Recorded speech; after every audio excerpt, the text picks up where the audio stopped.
Welcome back to Hannity. President Trump earlier today showed his support for the people of Texas that are suffering greatly in the wake of Hurricane Harvey. Joining us now with reaction, editor-in-chief Leif Zett, Fox News contributor, nationally syndicated radio rock star. Can you just add a few more items to your resume for crying out loud? Gee, yeah, right. Anything else I forgot? Best-selling author? Yeah, can throw an overhand hardball really fast. Okay, other than that. You know, I wish I could have a sense of humor and say the media is just irresponsible and hateful. The attacks against our First Lady and the First Daughter and an 11-year-old kid and anybody that likes Trump, this is about as low as you get when you attack the shoes of the First Lady as she's going to help people out that have lost everything. I can't even imagine how we got to this point.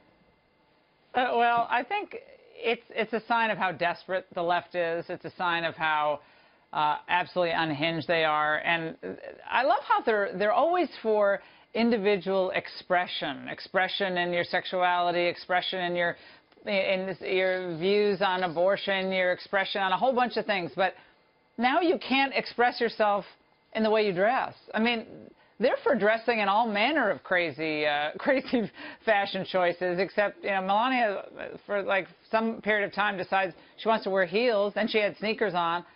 Big deal. We have a catastrophe in Texas.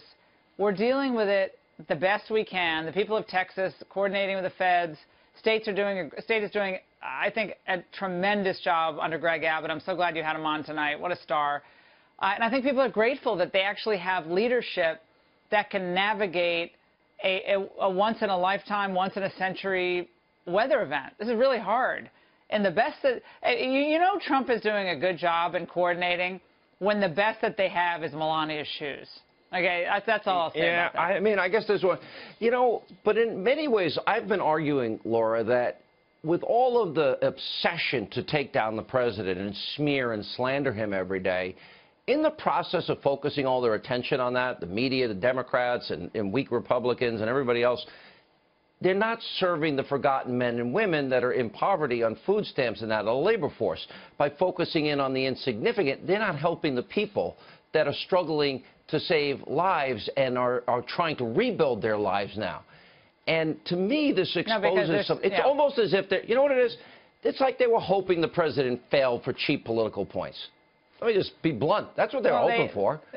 Yeah, well, they don't want to see him in a successful mode at all. So when he has an event like this befall the nation, befall the state of Texas, when we have a FEMA that actually coordinates correctly, it's not easy to do it, and they do a pretty good job. He's never going to get an accolade. I don't even think he's waiting for that. But what I will say, Sean, is no, he doesn't care. He knows what they are. But you hit on it when you talked about, you know, they want to go right to the core of fomenting discontent. They're not helping the average person by this type of nonsense, so this type of commentary. And what they have is identity politics. They're steeped in it. That's all they have, and that's all I think that's all they ever will have, whether it's the far-left black bloc crowd, where they just want to shut down speech, or whether it's the so-called moderate progressives that they also don't want to debate. They want to demonize. So they might not physically attack you, but they'll demonize you and dismiss you and demean you in the way that they're doing you see it to Trump or to any Trump supporter.